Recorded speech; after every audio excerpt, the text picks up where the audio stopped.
Почитувани гледачи, добро вечер и добре дојдовте во уште едно издание Јади Бурек на ТВ Сонце. Вечерва гостин во студиото Бранко Геровски. Господин Геровски, добро вечер, добре дојдовте. Добре најдов, Јанко. А ако не се лажам, ова е ваше трето гостување овдека на ТВ Сонце. Да. А гледам има прилично изненадени на вашата Facebook страница по повод и така натаму доста реакции, што од една страна искрено да ви кажам и ми е драго, значи се уште предизвикуваме некакви реакции, ки има некое внимание, што се вика медиумско, па макар и лоша. Добро, мене кај твојата публика ме бие лош глас, тебе кај мојата публика те бие лош глас, ама јас и ти на некој начин покушаваме да се обидеме, да разговараме, затоа што ако ништо друго, на британскиот парламент уште во 13-14 век е и клесано. Нема вечни пријатели, нема вечни непријатели, постои вечен интерес. Нашиот интерес е да збориме за вистина и за малку еден нормален човечки живот за кој и јас и ти сигурно се залагаме тоа во животот. Последното ваше гостување, господин Геровски, беше овдека и многу храбро настапивте овдека со една анализа за Преспанскиот договор и една анализа за референдумот. Морам да признам дека испаднавте во право и дури многу онака ноншалантно, многу рековте и да испадне било како, утре ќе изгрее нов ден за референдумот и ќе продолжиме да живееме. Така, продолживме да живееме на некој начин, ги согледувате, некако работите со по-ладна глава, успевате во ова вжештено време. Сакав да ве поканам, сега е период на председателски избори. И ми бевте потребен, сакав со вас да поразговарам за општото политичко милје, за кандидатите, за нивните програми, за нивните гафови, за сето тоа, но искрено да ви кажам, иако се надевам дека ќе имам време да го слушнам и вашето мислење, сакав да ве прашам во врска со една, како да кажам, дигната тензија помеѓу вас и СЈО. Малце проучував, искрено да ви кажам, може ли за атер на нашите гледачи кои може би не ја следат ситуацијата, што се случува и што се вашите вакви реакции и реакциите од СЈО на ваша адреса помеѓу вас и СЈО? Па добро, тоа е една понова приказна. Додуше, факт е дека јас од самиот почеток може би со некои коментари за поведението на специјалните обвинителки во, може би во приватниот живот, во при појавувањето во јавноста, може би предизвикав еден анимозитет кон бранителите на СЈО, но не е тоа суштината. Суштината е што голем дел од граѓаните, специјалното јавно обвинителство сосема погрешно, тврдам, сосема погрешно, го сватија како институција која сама ќе значи реформа на судскиот систем и ќе ја врати вербата на граѓаните во судскиот систем кој беше стравично оштетен и во 10 години на режимот на Груевски, а да бидем искрени, пред тоа ние во годините пред тоа, поради огромните притисоци врз судството, промени, врз обвинители, врз суди и така натаму. И тоа беше една погрешна перцепција. Јас се обидов да фрлам светлина на тоа, да ги потсетам луѓето зошто беше формирано специјалното јавно обвинителство. Тоа е пржинска институција, ако се сеќавате, институција формирана со Пржинскиот договор, со консензус на сите политички партии, поради еден ноторен факт, дека во тој период се појавија така наречените бомби, односно снимки, аудиоснимки, прибавени на нелегален начин. Значи, сите тие снимки не се прибавени со посебни истражни мерки, одобрени од суд, туку се прибавени, направени се, создадени се, криени се на нелегален начин и ние знаеме од горе-долу на кои ги направил, што ги направил и така натаму. Се појави проблем во правосудниот систем во Македонија, бидејќи ние тие снимки говорат за кривични дела.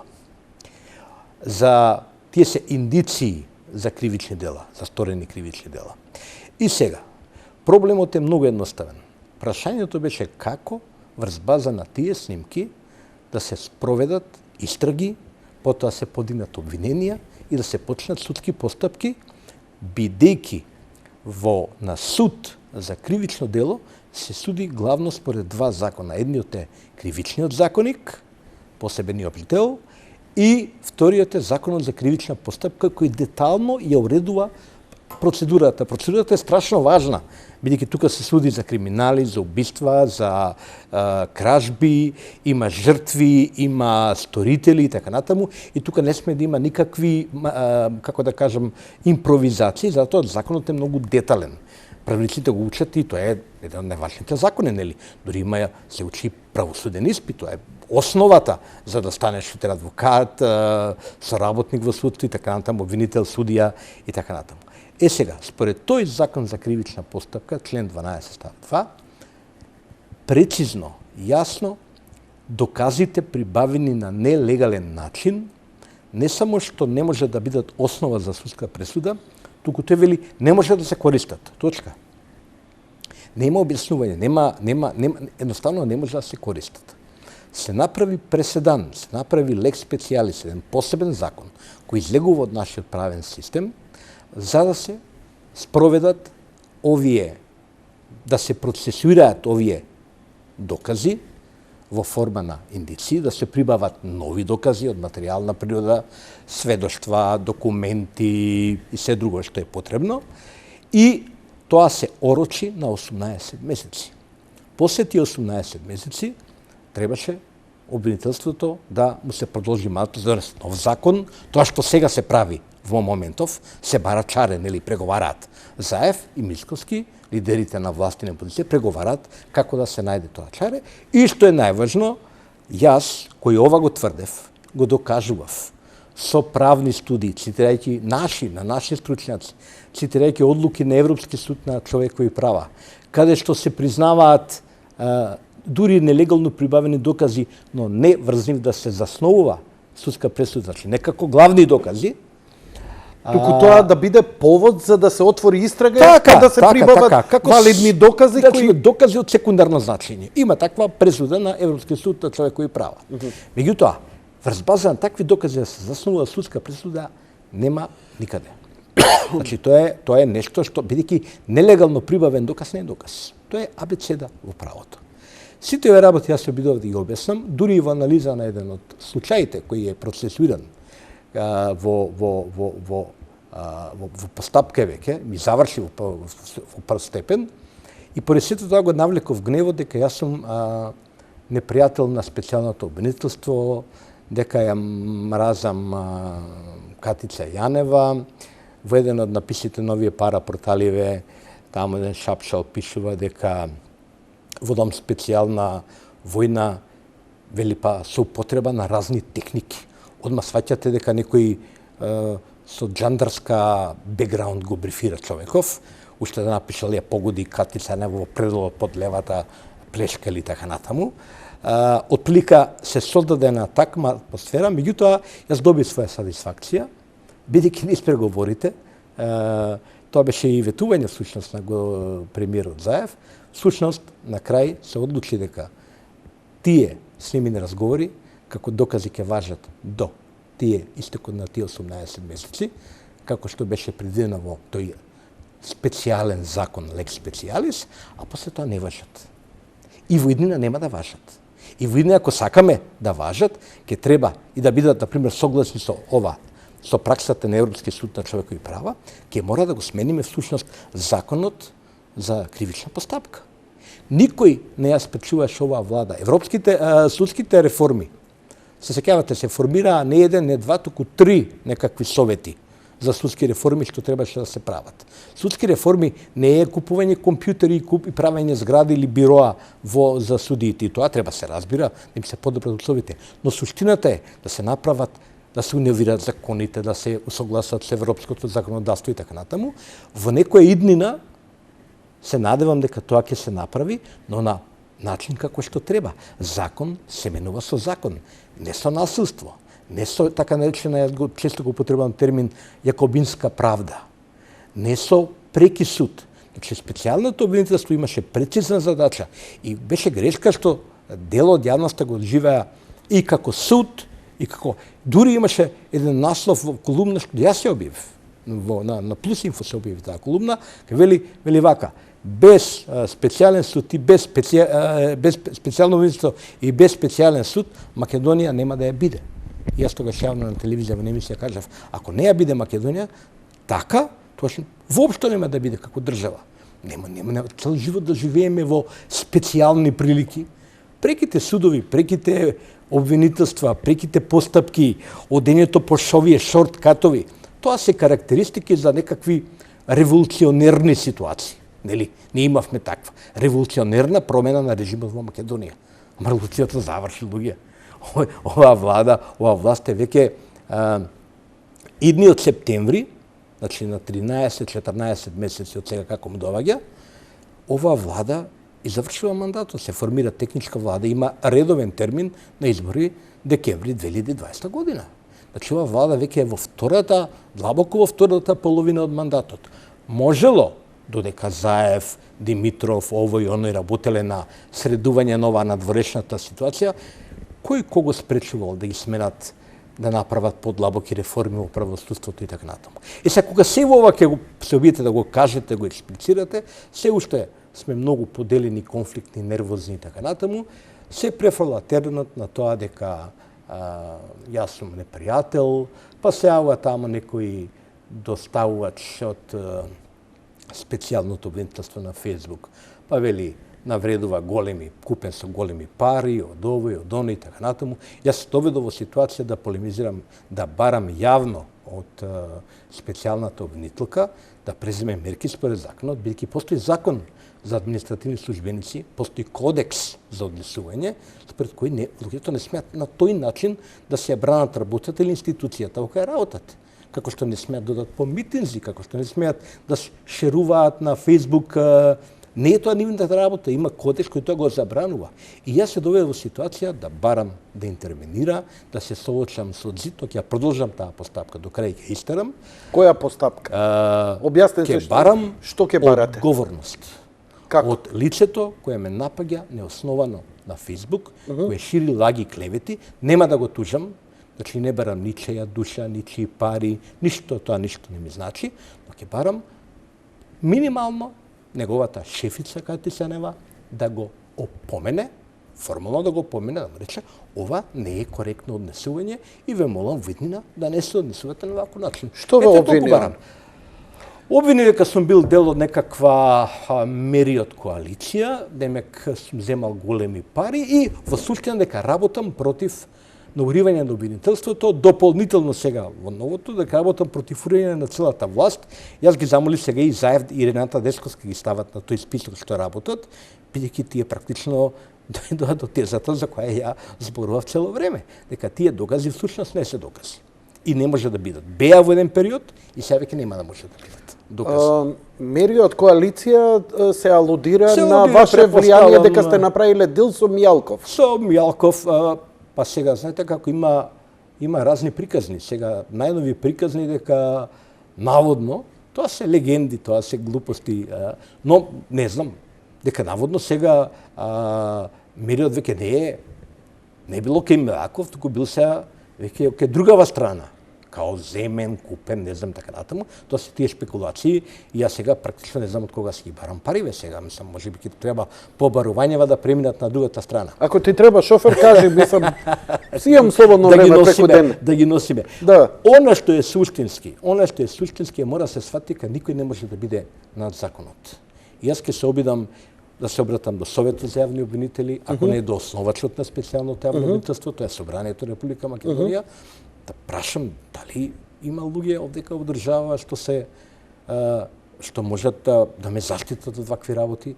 Дали има луѓе што се надвор од законот? Се чувствувате ли, натаму? се чувствувате ли вознемирен, загрозен, затоа што службеник од специјалното јавно обвинителство на некој начин во оваа држава се перцепира како untouchables? Нешто што има максимални ингеренции да се бори против секого што ќе детектира дека има криминал. Така што дали ова кај вас предизвикува такво нешто? Иако вие како новинари имате свој медиум, гледам медиумиве околу целова работа, освен вие, малце некако како да замолкна. Дури реакциите се многу бурни на вашата Facebook страница, каде што објавувате дека ќе бидете гостин, па меѓу останатите, нели, стандардно, Јанко е ваков, таков, како не ти е срам, иако е ова ваше трето гостување овде, што сте се осмелиле, коментар во стилот уште само тука ти остана. Значи, да се појавиш, бидејќи со тоа како да алудира јавноста, демек сте се спротиставиле на СЈО и со тоа веќе медиумски сте елиминирани, иако вашите медиуми се поприлично јаки, па и поредено и со јади бурек. Не сум медиумски елиминиран, далеку од тоа. Јас сум одговорив дека имам намера, поканен сум да, например, на денот на изборите се појавам на Канал 5, ќе се појавам, намерно ми обяснив, ќе се појавам на телевизија Алфа. Видете, нормална работа е луѓето кои имаат и различни погледи, новинари, медиуми кои имаат различни уредувачки политики, меѓу себе да комуницираат, да разговараат, да дебатираат, како што објасним, како што е нормална работа, лидерот на власт и лидерот на опозиција меѓу себе да разговараат, да преговараат, да се договараат, тие ги договараат за истава работа за која мене ме осудуваат.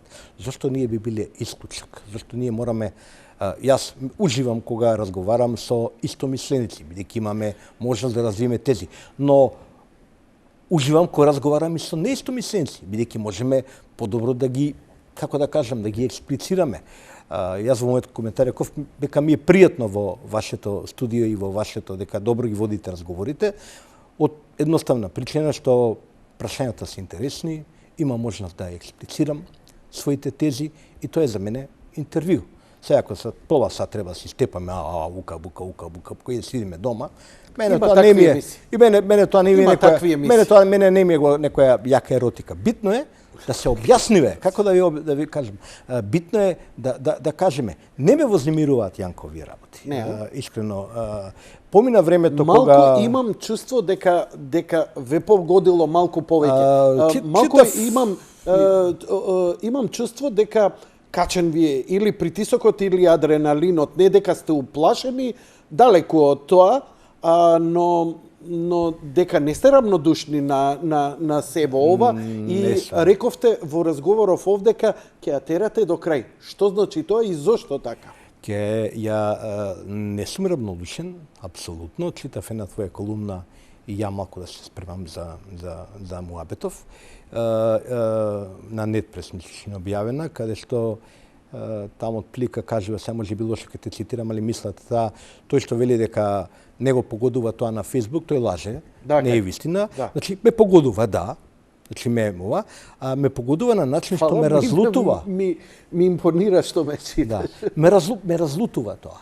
Како да ви кажам, ме лути таа работа, затоа што знаете како, јас ми е непријатно кога доживувам во овие 3-4 години да бидам многу повеќе навредуван, иако тоа се бенигни навреди, тоа се навреди од луѓе кои можеби за кои не заслужува да се прави муабет воопшто, но во квантум, во фреквенција, во интензитет, јас сум повеќе навредуван овие 3-4 години од претходните 10 години. Во време кога бев јас избран, не се пријавив јас да бидам непријател на режимот. Режимот мене ми избра за избран и бев веројатно во првата петорка, можеме да ме сместиш во првата петорка, мислам нема да биде нескромно, да кажам дека бе во првата петорка и ми се случуваа разни многу понепријатни работи.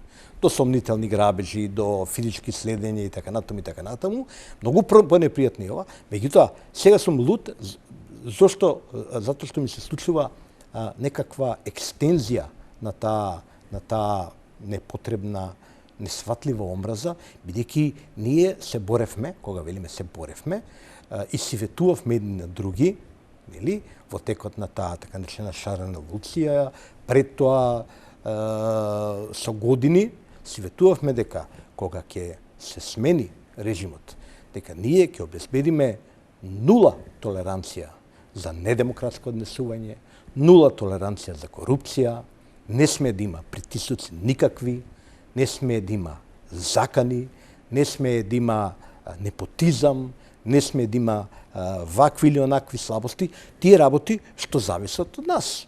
Добро, се направија големи чекори во смисла на преспанскиот договор, договорот со Бугарија, договорите со албанците, тоа се големи политички проекти. Тие зависат и од надворешни фактори, зависат. Но има работи кои зависат од нас како луѓе. Кој нас не тера, со сила ни не тера да правиме такви непотребни глупости, да речеме. Не.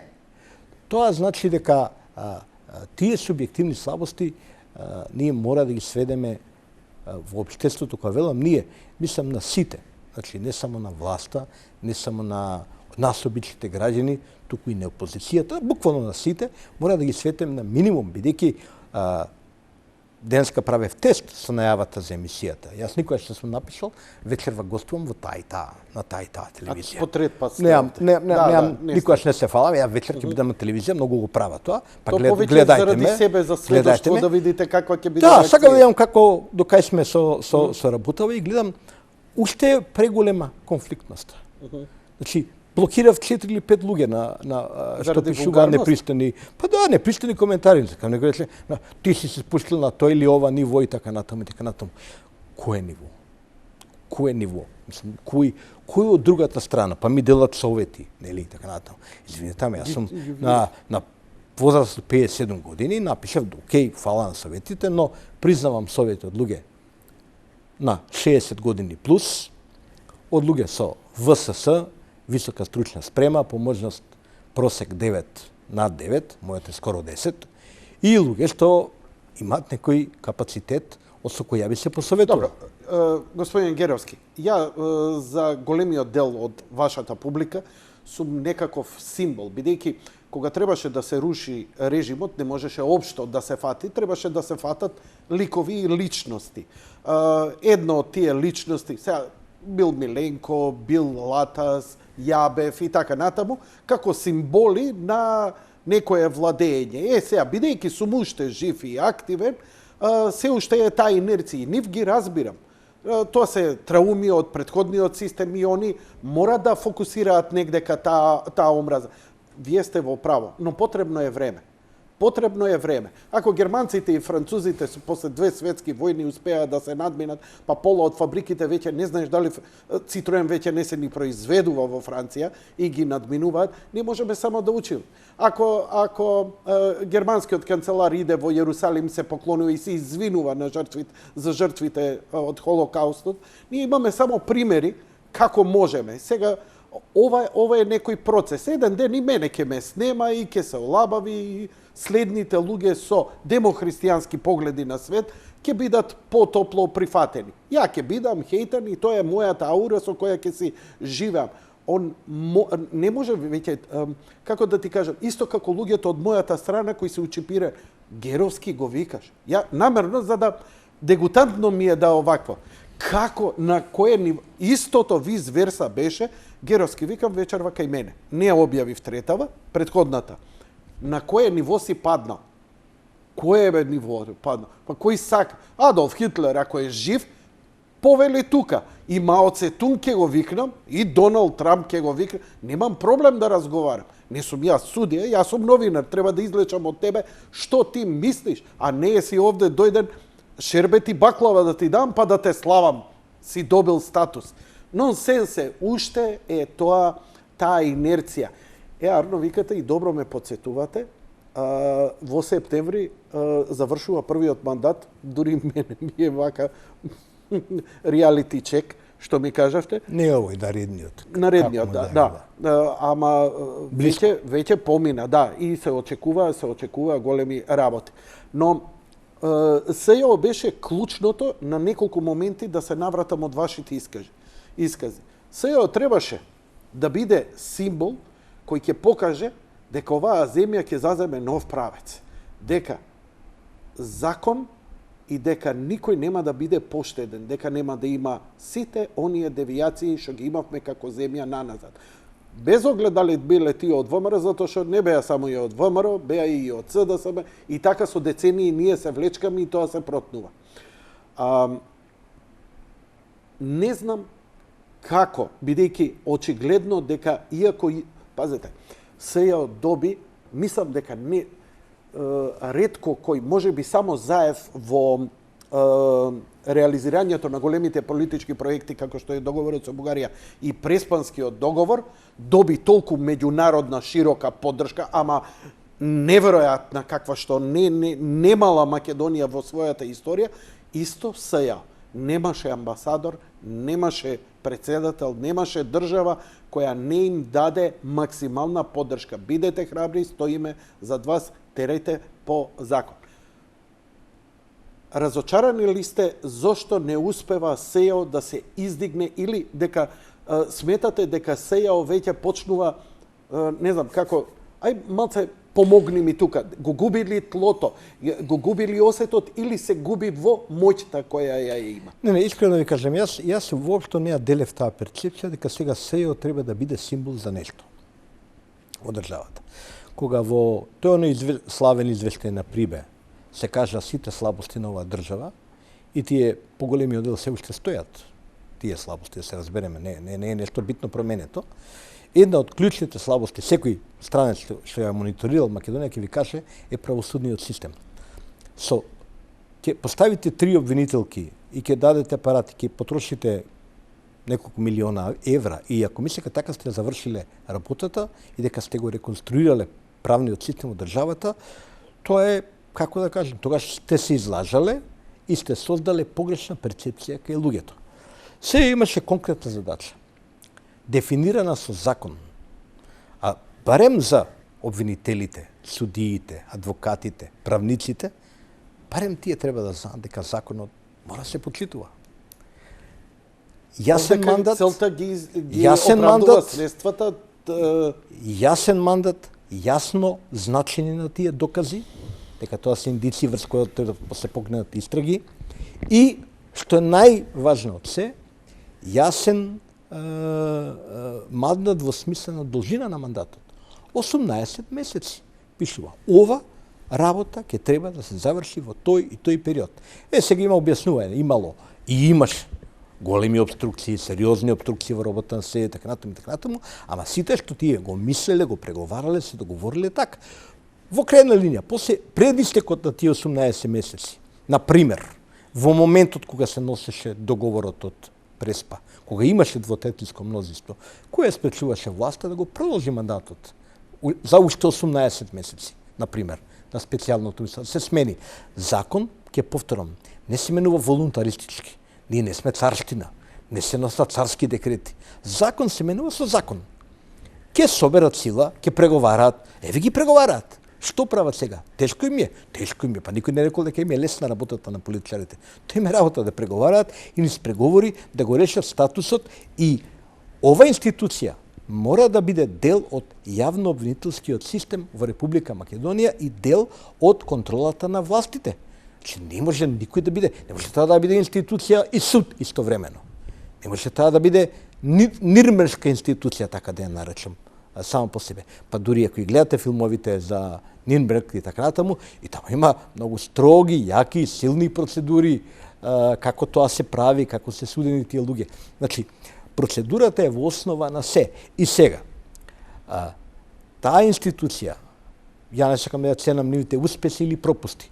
Они покрена, како што покрена испитувања, меѓутоа се, знаете како е, човечки да се праша една работа. Добре луѓе, вие знаевте таму дека до тогаш вие мандатот и до тогаш можете да покренете обвинение. И сега, за одреден предмет доците 15 или 25 дена после предметот. Па добро, зошто не ги покреневте обвинението пред 25 дена? Што пречеше? доцнеш истрагатели и така натаму. Па може да се покрене обвинение, па се стават дополнителни докази, па во текот на судската постапка се изведуваат нови докази. Постои за тоа закон за кривична постапка. Кој таму сгрешил или што било, која била таа пречка? Пазар ли било нешто? Што било тоа што ги спречило овие луѓе на време да се заврши работа? Као јас да задоцев половина час во емисијата и сега да се објаснуваме сега. Ти кажеш, абе човече, зошто задоци пола сат? Па земи такси дои на време. И завршена приказна. Тоа. Јас немам оправдување, ќе немам задоцнењето. Што е вашата шпекулација? Имате ли Јас мислам дека станувало збор за очекувањето дека без оглед на важењето на законот, поради таа перцепција на луѓето, поради перцепцијата на меѓународниот фактор кој се разбира во значаен дел и со како да кажам и разложно со причина ја пофали работата на специјалното обвинителство и се создала кај тие луѓе перцепција дека добро, ова сега ќе продолжи мимо законот, ќе продолжи така и понатаму, па да бидеме реални, па тој продолжи понатаму. Од тоа истекот од 30 јуни 2017 година до денеска има па година дена уште малку ќе биде. Нели? За тоа си работи така натаму, се може се да се проблематизира. Може да се отварат утре прашања и пред Европски суд на човекови права, што со овие пресуди во меѓувреме, што со доказните постапки, со сето тоа може да се проблематизира утре.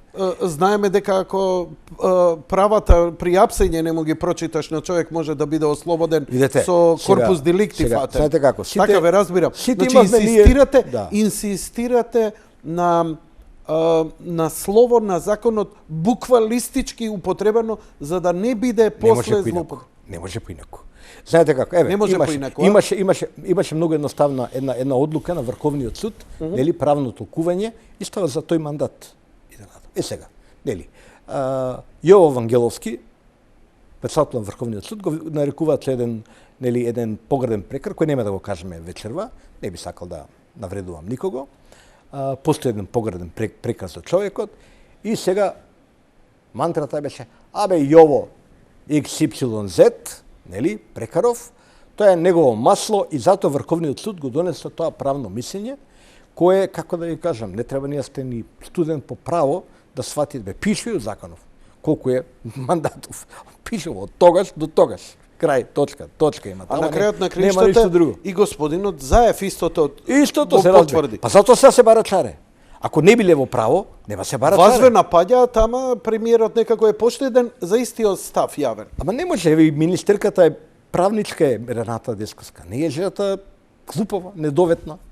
Знаат што треба да прават. Знаат дека имат проблеми, го решават проблемот. И се надвам, ќе го решат низ преговори со другата страна. Но суштината беше во тоа што тогаш беше објаснувањето, пазете, 15 од 17 суди на Врховниот суд гласа за тоа правно мислење, само 20 биле против. Од 17. Не, сите 15. Чека сега. Невозможно ми е да замислам во најцрниот момент на оној претходен режим, а камоли денеска, дека 15 од 17 луѓе на Врховниот суд се подкупени или се под притисок. Ако е така, ние сме не Северна Кореја, не знам што сме. Тоа сепак не сме. Утната е целата шарена револуција. А ако сме таму, тога што сме правиле овие 2,5 години? Што сме правиле овие 2,5 години да оставиме институција да не испревари на таков начин со резултат 15:2. Да биде 8:7, ќе разговараме. Ама резултатот е 15:2. Не можам, не прифаќам дека 15 суди, сите го ризикувале својот кредибилитет, сите го туриле подписот на една одлука, која е сега задолжителна, ако ништо друго за таа институција, не мора да е задолжителна за другите судови, и сега што правиме? Треба да бараме чаре, треба да ги почитуваме законите. Ако не се добри, треба да ги именуваме законите. Но во правниот систем, доволно ја далеко сум од вашето ниво на познавање на правото и правниот систем, но доволно знам дека преседанот е исто така реална работа и во правото знае да профункционира. Значи, кога ќе се најде некое правно решение меѓу законите, после тоа станува правил. Дали може би тука е таков во моментов се бара такво нешто, па може би затоа и реакциите, дека може би го попречувате, дека може би со некаков преседан, ете, се донела лоша одлука, иако вие викате, па донесете бе нов закон. Ако 18 месеци не било овакво, донесете нов закон, да. Треба сега да преговараат со Мицковски, сори, ама така е договорено, упржино. Сите 4 фактора мора да се договорат за продолжување или укинување. 18 месеци. Сега да не се правиме големи правници, и јас не сум правник, јас сум новинар по едукација, но нашите студија беа интердисциплинарни и уште од времето знам дека прецеденталното право, нели, е карактеристика за англосаксонскиот систем на право во Америка и така натаму. Кај нас во принцип во така нареченото континентално право во принцип важат закони, а инаку да важат и правни прецеденти. Судската пракса е извор на правото, го велат правници тоа. И знаете кој го правеше, ако сега кажем, ќе се налутат пак некои луѓе, тие судски прецеденти, тие судски одлуки, кои стануваа после извор на правото. Значи, ако судиш за некој суд, сега треба за некој предмет и треба да прочиташ, ако си судија, треба да прочиташ отплика како би постапил ти во ваква ситуација, и имаш едно место каде што можеш да се прочита како се постапувало во такво место. Тоа беа публикации на ови Врховниот суд од судската пракса, кои се публикуваа повремено и тие стануваа во она време, во комунизмот, ви кажувам, во социјализмот, беа извор на правото. Ние сме денеска под нивото на почитување на судската пракса од тоа време. Океј, сакале луѓето да направат нешто? Јас ви реков, немавме правен проблем. Значи, без формирање на ваква институција, тие докази на суд ќе паѓаа, мора да паднат. Ако не тука, ќе падне меѓународни судови, бидејќи законот наш за кривична постапка е јасен. И затоа се направи тој преседан. Но, тој преседан се дефинираше со закон кој треба се смени и ќе се смени сега со закон. Ќе се внесе таа институција во системот. Но сакам да ви кажам нешто друго. Постојат сериозни правници, ја цитирав студија од Тупанчевски, професор на правен факултет, студија заедничка, мислам дека со асистентка Кипријанова, ако сум сгрешил, се извинувам на авторката, во која луѓето пишуваат, бараат за овој проблем со нелегално прибраните докази и бараат иновирање на таа одредба од Законот за кривична постапка и да биде така, дека треба да се прифаќаат тие докази, но не врзлив да се заснува судска пресуда, тоа што сега го признава Европскиот суд за човекови права како судска пракса. И прашувам, добре луѓе, зашто никој не чита од овие што носат закони, зашто никој не рекол, види ова интересно решение, зашто ова решение да не го примениме? Ако се применило такво решение, можело било кој обвинителство да ги проследува тие нелегално прибавени докази. И тоа било решение пред ова. Сега си го читал, ама треба да се чита.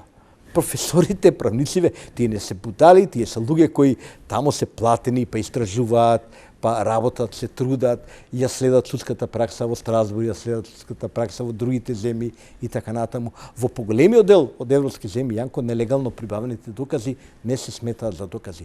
Дури и признанието не се смета за примарен доказ. Ако нема корпус деликти, ја признавам убиство, има филмови, има пракса за тоа. Врз основа на тоа може да се отвори истрага. Апсолутно, па се бара, па ќе дадат ДНК доказ, па ние сега имавме код отвара таква приказна сега за признание за убиство на Вокичевскиот случај, каде што внимавате имало ДНК докази кои се изгубиле од, не знам, во овој суд, во Битолски суд, не знам каде, ако ја фатив добро таа најава, баш ќе гледам таа емисија, имаме ДНК докази кои кажуваат спротивни на признанието што го дале убиците во ова. Затоа што вие признание можете да дадете под тортура, под притисок, во специфична состојба, во политичка станица, вакви сте, такви сте бопнале 2 диазепама да се смирите, ова, она и може да признаете што сакате.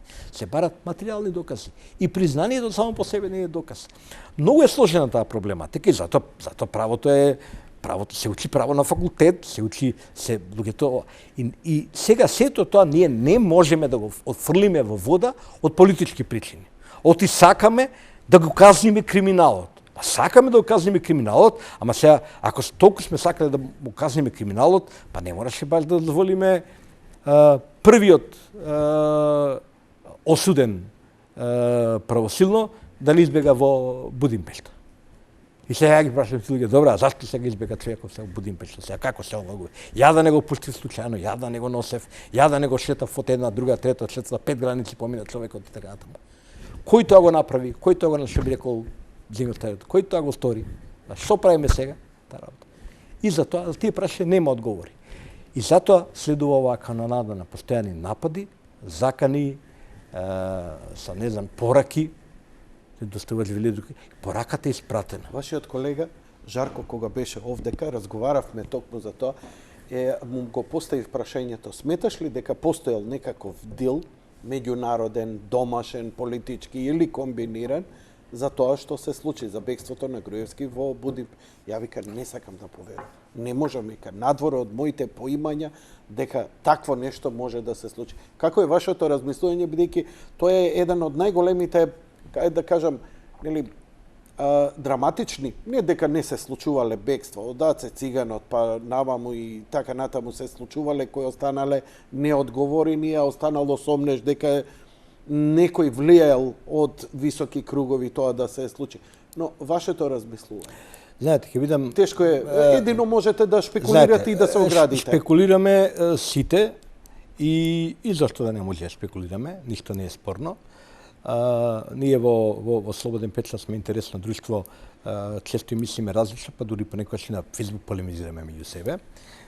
Такви сме и си го дозволуваме тоа, бидејќи сме си пак либерални типчиња, лудаци, или кратко речено.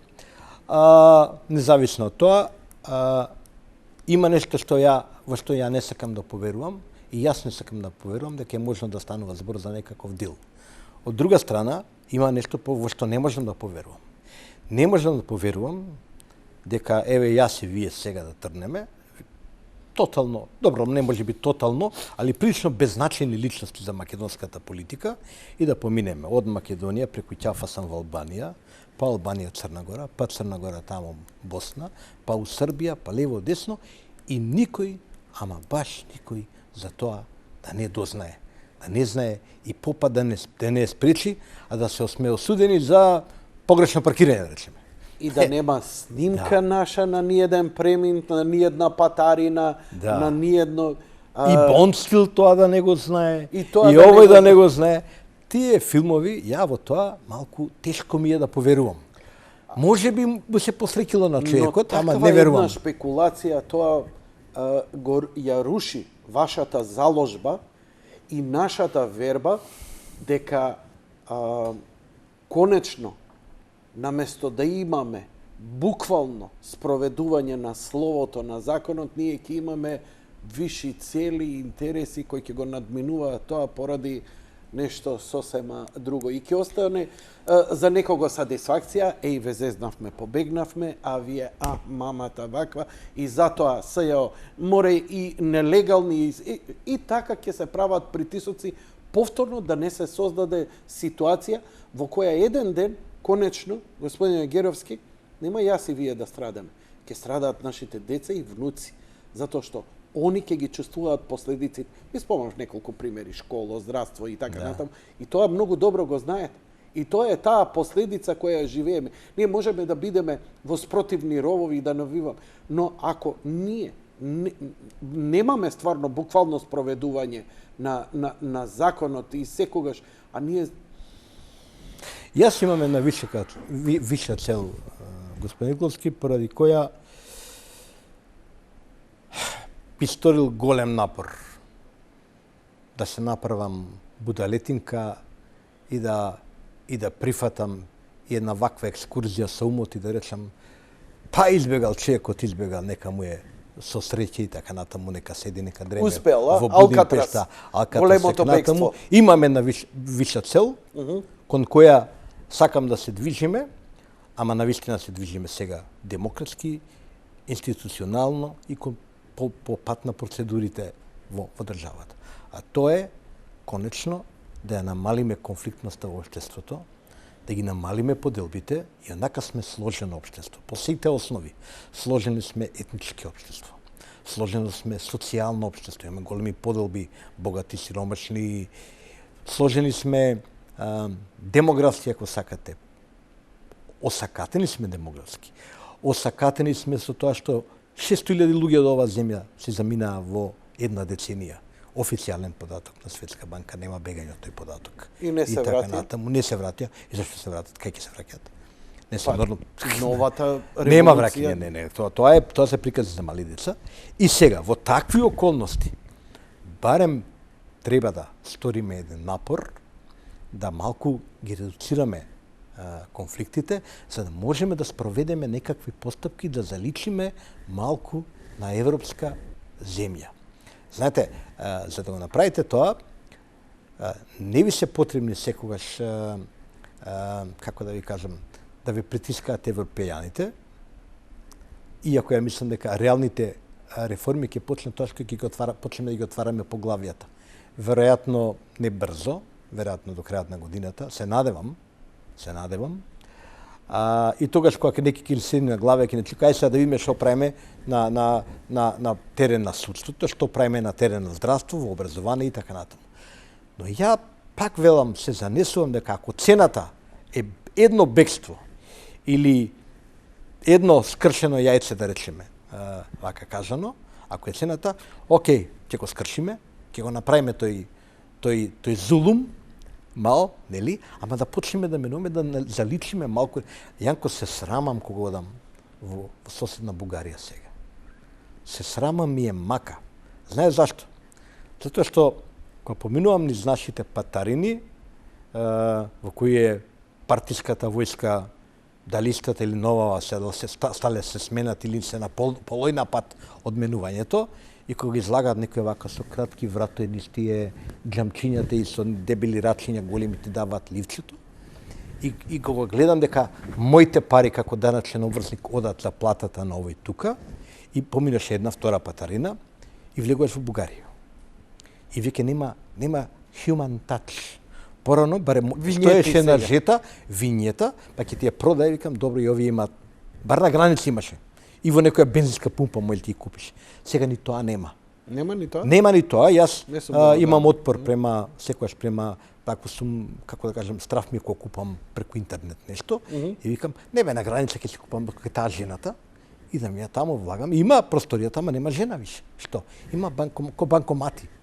И купувате винјета. Па пишеш, притисне овде, тај картица, так, винјета, си ја ставаш, си одиш и така натаму. И одиш понатаму и се изненадување ново имате, нема полицајци. Јас зимав овде 2-3 пати малку да се поскијам, нели? И се како полицајци, човече. Не како Пендаровски, не да не ве запира тоа. Не, нема полицајци. Нема кој да ве запре. Нема кој да ве. И да сака да нема кој да ве запре, никој да ве пушти. Немаш и савен да се направиш, нема кој да ве пушти, но пред да трнам дома на домашна адреса ми стасено лкава писмо од Министерството за външните работи на Бугарија и вика, господине Геровски, тогаш и тогаш на тоа и тоа место, кај Багренци, село, поминавте и возевте со 75 брзина, 70 требало, бирам слика од камера, како во Швајцарија, како во нормалниот запад, бирам слика. Ако возел некој друг, дајте неговите... Дома ви стигна од како се вративте? Дома у Македонија. Колку беше казано? За лани било тоа, 100 лева си платив, 50 евра. Оти ако не ги платите, нема да влезете. Море трчав во банка да ги платам. И сега возиме 50 на сат, кој не нормално. Знаете, тоа е кој не нормални пат. Стварно, кој вози 50 на сат. И зашто, да речем, тоа е еден мал ситен детал.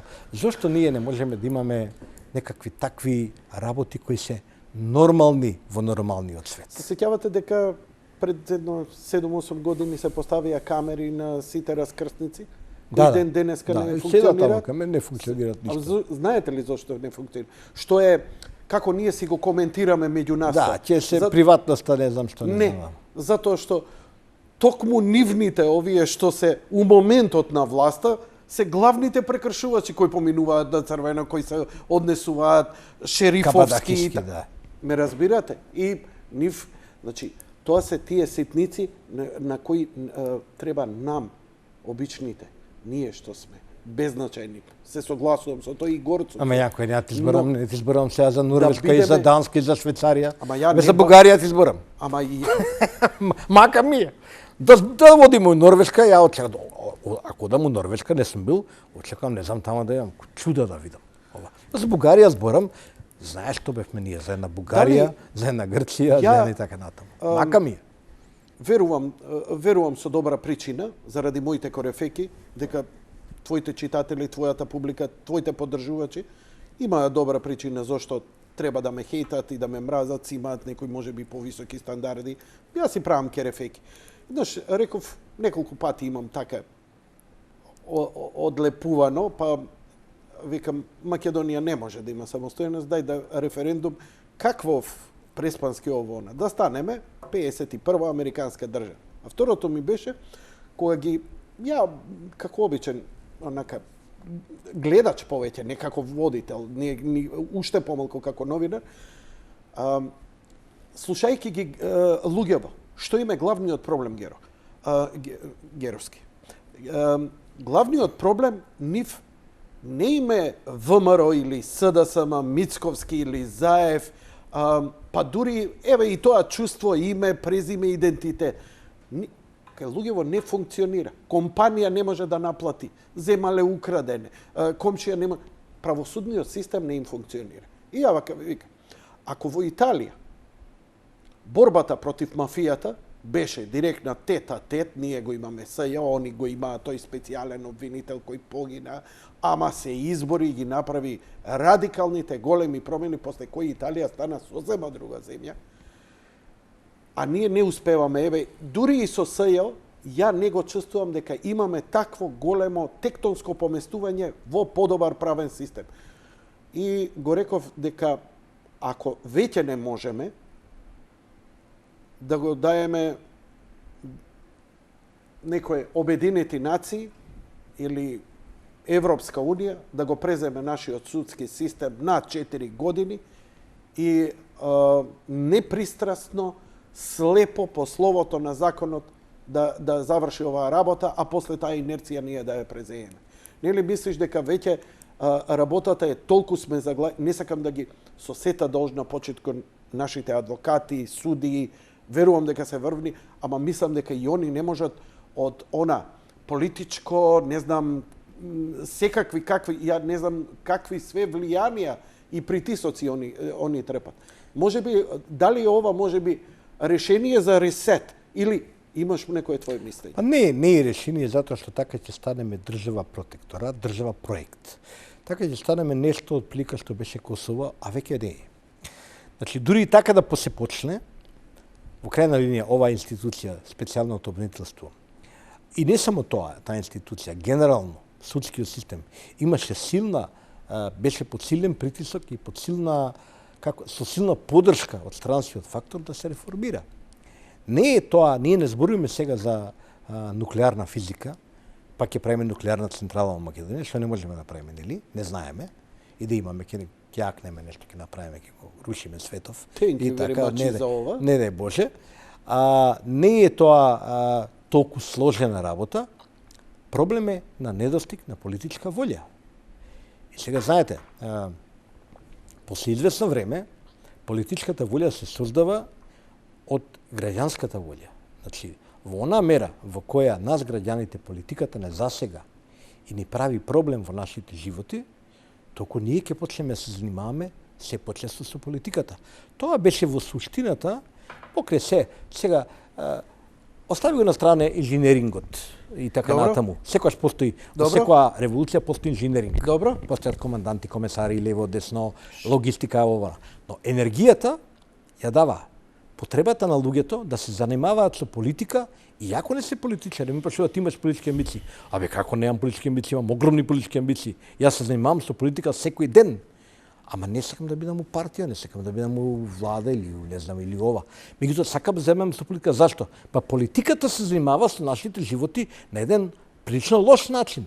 И луѓето ќе се занимаваат со политика. Така настануваат енергијата, така се создава енергијата што ги поддржува револуциите. И се на тоа кога ќе додеш како ова може да повлијае за ова што ве прашав, како ние да имаме конечно со силно чувство кај било кого да прашаме дека аха, сега имаме добар правен систем. И па сега имаме пред нас 3 изборни циклуси.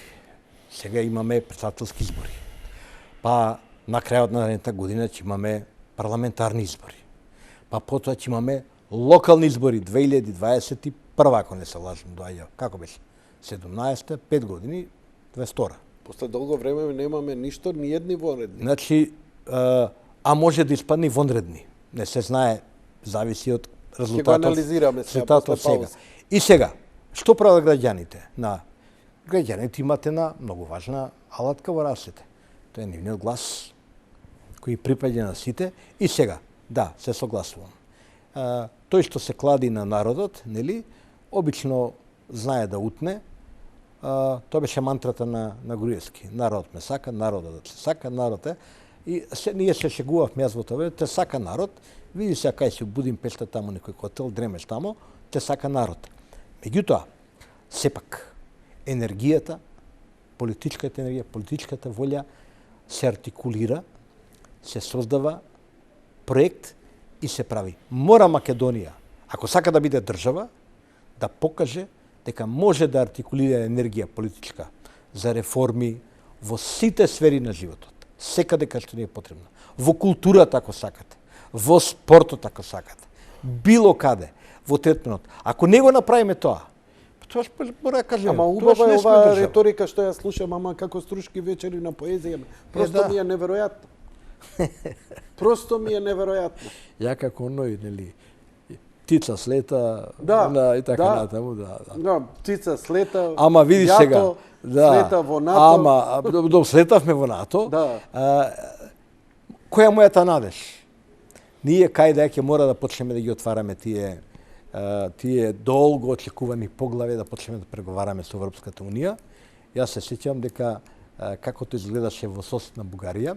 Мислиш дека кога ќе се отворат поглавјата ќе мора ќе биде пиштење, болење, ама ќе мора да се биде пиштење, вриштење, нели? Дефинитивно. Сметаш дека тие поглавја може да ја направат таа промена што ни е потребна?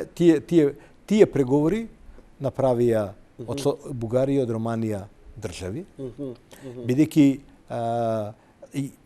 тие таму се преговара за сите стандарди многу конкретни на Европската унија. Но еве најавите се дека втора година поред нема да има препорака за почеток. Ќе има, да, ќе продолжи подготвителниот период. Тоа е па на некој начин своевидна и казна за ова што малку доцнеме со реформите. Малку? Па сега малку да речеме. И тоа им дава гориво на опозицијата. Малку фалеше, малку во следнава смилка. Малку фалеше повеќе труд и да се побрза за да се фати овој термин сега. Добро, има тука и политичка одлука, се разбира. Секогаш почетокот на преговорите е политичка одлука. Така беше и за првите оценките членки. За корупција кои исто така поразителни. Дури покрај тоа може да донесе и ќе донесе Европската унија политичка одлука, предвидувам еве, се смелувам да предвидам, ќе донесе политичка одлука, ќе ги почнете ги преговорите. Бидејќи Македонија мора да биде наградена затоа што пак направи голем, драматичен исчекор во средување на својата ситуација на меѓународен план. А Европа силно се заложи и даде поддршка на тој проект, така. Сега најавува дека нема да има, па чекај сега. Тоа е поврзано и со внатрешните проблеми во Европа. Сега прво треба да видиме што ќе се случи со европските избори, кој све ќе победи, тоа е на драма што ќе се случува таму, како и сите европски избори се драма, но мислам дека нема да не остави Европа на половина пат. Дали сега, дали во почетокот на есента или некаде до крајот на годината, сега знаете, 6 месеци плюс минус во море од 30 години не е страшно, но ќе ги почнеме преговорите. Во моментот кој ќе почнеме преговорите, ние ќе влеземе во еден многу непријатен воз. И шетајќи од вагон до вагон, од едно до друго поглави, ние ќе мора сериозно да ги решаваме многу конкретни прашања. Океј. И ја ќе треба да седнам на забар да си ги поправам забите на една голема операција, непријатно ќе биде, ама морам да ја направам тогаш. Така што јасни се тие работи и дај Боже што е побрзо да дојдат. И бидејќи сме такви какви што сме, тебе ќе те боли завод, ќе пиеш, ќе се убиеш, шапче, ама не идеш, нема да ги поправам забите. Ама знам зошто го правам тоа. Ама нема да идеш на заболев, ние сме немаме култура на реформатори. Дали ме разбираш? Тоа е главниот проблем. Имаме инерција инерција на неделување. Да. Ете, тоа е главно. Паралелно со ова. И све чекаме. Да, така е. Што не излезеш ти на протести? Да, што не излезеш ти на ова? А зошто институцијата? Еве, проста работа, ќе ти кажам и да направиме пауза. Време ние, стари луѓе сме. 1 сат истеравме. Се извинувам, режија, спремај блок реклами. Куп ѓубре во Буњаковец, трговскиот центар. Кај се институции, викам, во правост. Ама ова е слика наш. Тоа е приватен простор. Таму има дуќанџи, има служби. Они треба да го чистат. Ја вика сега да земам да го чистам. Срамота е, ама можеш да го направиш тоа. Ама не е тоа решение. Решение е овде кликот у глава. Што да ти кажам? Тој што фрла така и дома му е валкано. Вика екологијата почнува првин дома ќе исчистиш. А религијата вика исчисти го срцето, ти вика нема да го загадуваш светот. И бидејќи имаме проблеми со главите, ќе бидеме подложени на една лоботомија и ќе видиме што ќе се случува. Ја тука гледам шансата за покренување на сериозни реформи. Младите генерации се многу подобра перцепција од што ние затруени во 3-4 система што се шалтавме. Еве искрено да ти кажам. Дај Боже. Ќе направиме кратка пауза, те замолувам, а потоа сакам да се вратиме на темата за председателските избори. Тука сме. Режија, повелете.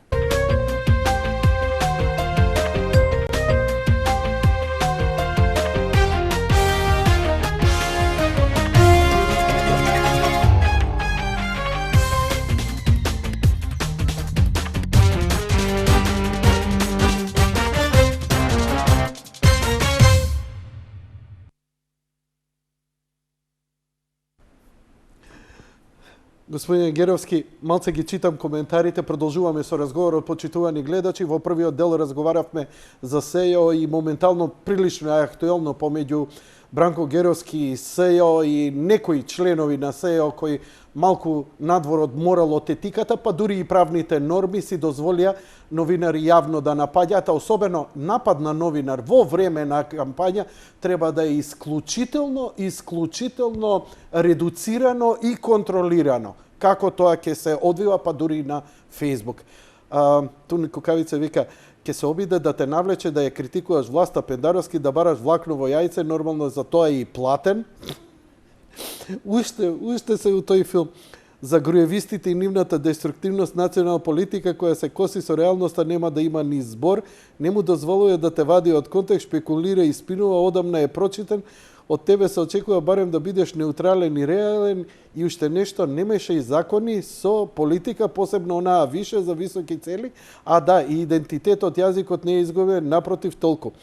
Очигледно луѓево стварно немаат појма, иако се твои пријатели и поддржувачи, немаат појма дека ова твое трето гостување, дека и ти силно прво го елаборираше Преспанскиот договор, референдумот и идентитетските прашања за кои многу, затоа и не дебатираме сега, и што се однесува до Преспа и до промена на името, јас и ти имаме диаметрално спротивни ставови, но тоа не значи дека не можеме да разговараме. Но добро е, забавно е и драго ми е што твоето гостување предизвикува внимание во јавноста. И мене ми импонира, и тебе, така што оставаме трага. Се едно што кај некого негативно, кај некого позитивно. Иако поводот беше председателските избори, ете одвоивме добар дел и ти благодарам на оваа елаборирање. Мене ќе ми помогне понатаму да го следам овој процес околу себе ова и се надевам дека повторно можеби во порелаксирани и подобри решенија. Баш ме интересира како ќе заврши оваа твоја нели, ај да не речам борба или заложување во врска со нели СЈО и однесување на некои членови од таму и така натаму. Она за што сакам да го слушнам од вас е за председателските избори. Прво, би сакал да го слушнам вашиот коментар за изборот за кандидати на ВМРО ДПМН и на СДСМ, а секако и за Блерим Река. Така што ве молам едно ваше видување за овие тројца кандидати. Ја прво сакам да ви кажам дека денеска и на една конференција на Цивил кажав дека за разлика од некаде 2014 година, кога јас лично и колегите мои одлучиме да направиме така наречен personal commitment, односно да се определиме, што е легитимно во медиумите за една личност. Овој пат постапуваме поинаку, бидејќи сметаме дека тоа беше еден момент кога тоа беше нужно да се направи, за да прекинеме таа изолација на државата и сето тоа што се случуваше во тие години. Така што сега ќе бидам прилично воздржан во поглед на моите оценки од аспект на навивачките страсти кои може би некои ги очекуваат. Значи Тони Кукавица, тоа се ликови кои иначе не ги знам лично. Тоа е така функционира. Да, генерално не ги знаеме, да. Што постои некаде негде кој знае кој е човекот, може некој фин човек, не е важно, сеедно. Така што да не се секира, нема да го напаѓам Пендаровски, нема да ја бранам, да ја напаѓам, како да кажем, Гордана Силјановска, нити пак Блери Млека. Ќе дадам една кратка оценка, она што ќе повторам она што кажав пред почетокот на кампањата. Мене ми се допадна општо земено идејата за консензуален кандидат, особено што таа идеја се појави и како прв предлог дојде од партијата ДУИ, партијата на Али Ахмети. Ми се чини прв пат во историјата на Македонија имаше предлог од албанска партија, од лидерот на албанска партија, водечката албанска партија, нели, македонец да биде заеднички кандидат и напиша во неколку прилики дека тоа е навистина беше апсолутно романтично и тоа е на интересна, генерално тоа е на интересен концепт, до сега не пробан во нашата пракса. И особено беше значено што знаејќи чувствителноста на македонскиот етникум, нели, кој е мнозински, знаејќи дека потешко ќе прифати албанец за председател, и ако имаме на искуство интересно со Имер Селмани, ако се кјавате, кој добро помина на едни избори, не победи, освои 50 или 20. Три пати ми беше гостин во мојата емисија. Да. Извореден човек. Да, комшија мој од матки, така натаму, знаеме. Ова има искуство и такво, но сега ова беше навистина еден интересен експеримент. Штета што не се прифати тоа кадрско решение. Морам да кажам тоа, бидејќи тоа беше моје фаворит решение, но останувам при мислењето дека концептот е интересен и концептот може да биде, ако биде поддржан од сите страни, може да биде една нова вредност во македонската политика. Македонци и албанци заедно поддржуваат еден председателски кандидат. Дали Пендаровски е вистинскиот лик за таа роља, која е сложена роља, бидејќи ова е холивудска роља, тоа е сериозна, треба еден сериозен актер. Зборувам метафорично, се разбира, да не ме разбира погрешно навивачите, нели? Ако кажете се, оти ќе ме разберат сигурно погрешно. Да, морам да нагласам. И дали ќе ја издржи таа роља, дали ќе биде во двете, и дали сега ДУИ ќе го поддржи со истиот ентузијазам како што го поддржуваше во периодот кога они излегоа со првичното решение, а другата страна од мене нејасни причини го одби тоа решение за професор Денко Малевски, ако се сеќавате. Не знам, не можам да проценам. Во крајна линија тоа ќе го кажат самите избори, ќе видиме колку албанци ќе излезат и колку албанци ќе се определат, и тоа мислам дека ќе го одлучи практично првиот изборен круг. Малку да се надоврзам на ова, да ви кажам, господинот Николовски, подпредседателот на ВМРО ДПМН, беше вчера. Како го перцепираше, може би ќе шпекулирате, може би ќе ви дојде некоја идеја.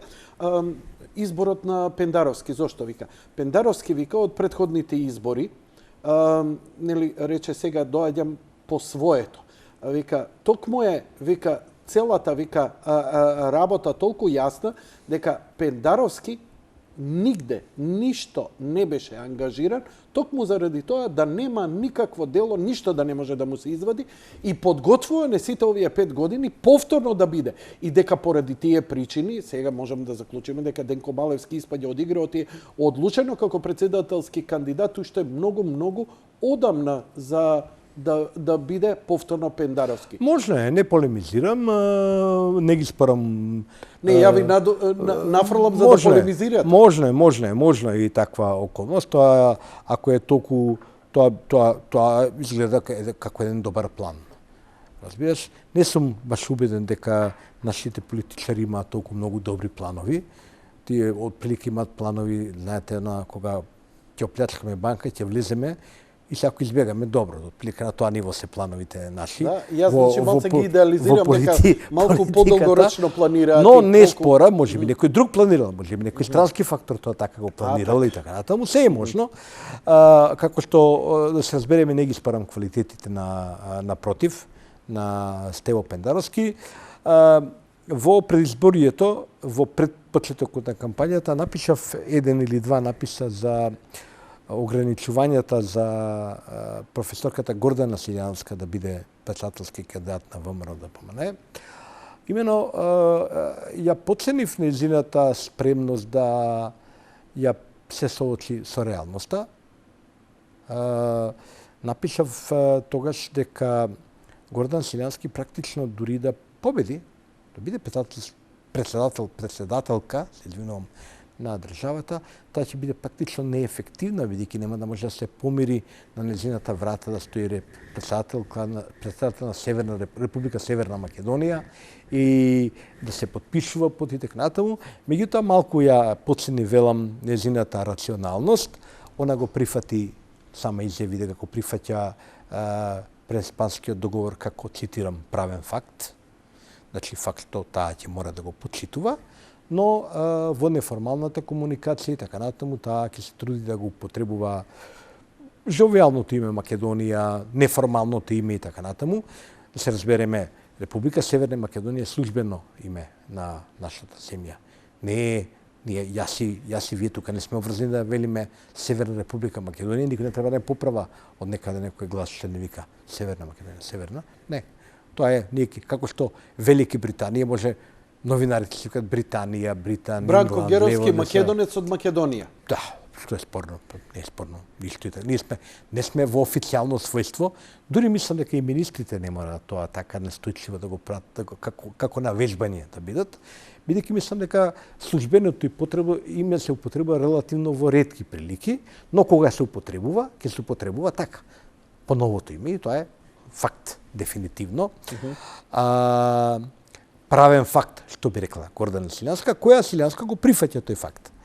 Од друга страна, реториката, програмите на двајцата кандидати, објективно се програмите и реториките на политичките партии што стојат зад нив, што за мене е мал хендикеп, затоа што... Сметате дека е тоа популизмот? Добро, кај Гордана Силјановска тој во принцип, нели, националистичката или пронационалната реторика која го означува хабитусот на ВМРО и сега во овие моменти, нели? Кај Стево Пендаровски тоа е големата приказна во која влеговме, одиме по магистралите кон Европа и така натаму. Тоа се наративи кои не се познати. Тоа се партиските наративи, нели? Хендикеп е не во смисла дека тие наративи се нелегитимни. Да, легитимно се бранат, легитимно е на тебе да ти биде поблиски едниот наратив, на мене поблизок другиот наратив, не мора кажеме кој, нели? Но, мислам дека е ограничувачки фактор во таа смисла што кандидатите би можеле да покажат поголема креативност, лична креативност во кампањата, со нови предлози, со нови идеи за еднината нашата земја. Зошто? Затоа што да, тоа не е поврзано со нивните надлежности. Председателот кај нас е малку повеќе од англиска кралица, нели, по надлежностите, но има една битна работа. Председателот има право, како и секој друг граѓанин, на своје политичко мислење. Председателот е единствената личност во Македонија која се бира со толкав број гласови, значи со голем број гласови, во една изборна единица, значи неспорен легитимитет. Вака е направен системот по желба на Кирил Глигоров, покојниот. Вака беше направен. Некој планот беше, излагањето беше да го бира собранието. Но вака е направен и од тука Имаше тие предлози се враќа, а нешто изминативе 10 години како не, во собрание да се во времето на Глигоров јас лично мислев дека треба собранието, и пишував. Дека треба собранието да го бира, но ова е фактичката состојба, значи бројот на гласовите ви дава огромен легитимитет. Немате надлежности, но имате моќ и вашето мислење се важи. Во крајна линија, он формално еднаш годишно се обраќа во собранието, кажува што мисли за политиката и една силна личност може прилично, како да кажем, да повлие врз насоките во кои ќе иде Македонија. Сега, што е ограничувањето?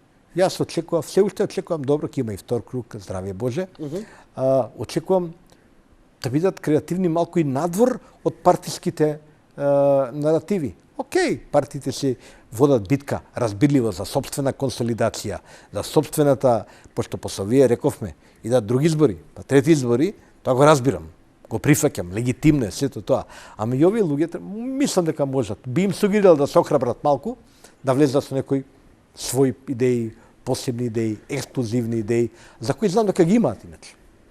Се надевам дека тоа ќе се случи токму овде, бидејќи 120 минути, не ќе може партискиот наратив да ги покрие сите 120 минути, така да, сакали или не, ја ќе инсистирам на нивно размислување, а кога велам шпекулирање, искрено да ти кажам и неколку пати ви го кажам вас, а и ги терам другите.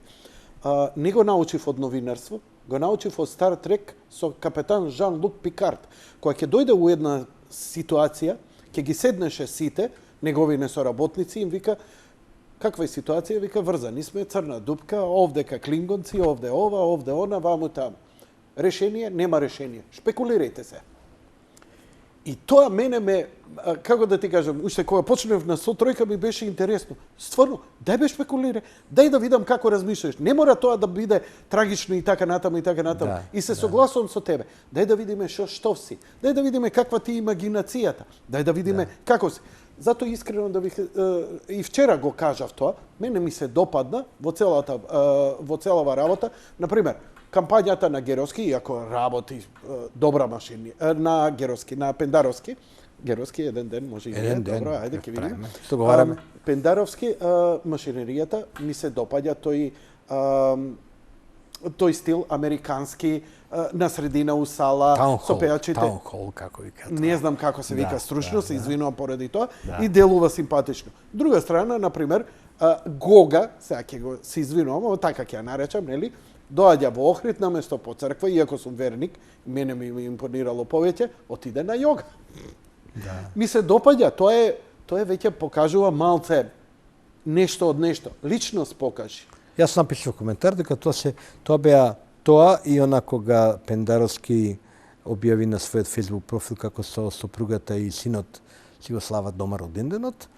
Она на бината баш и не ми се допадна, но тоа дома ми се допадна, тоа бе по мене до сега Бърде. Тоа не беше, тоа е малку кичерајски, но на дома, он дома си му спремела сопругата на торта или му купила се една, но ова и со синот тројца си прават тоа.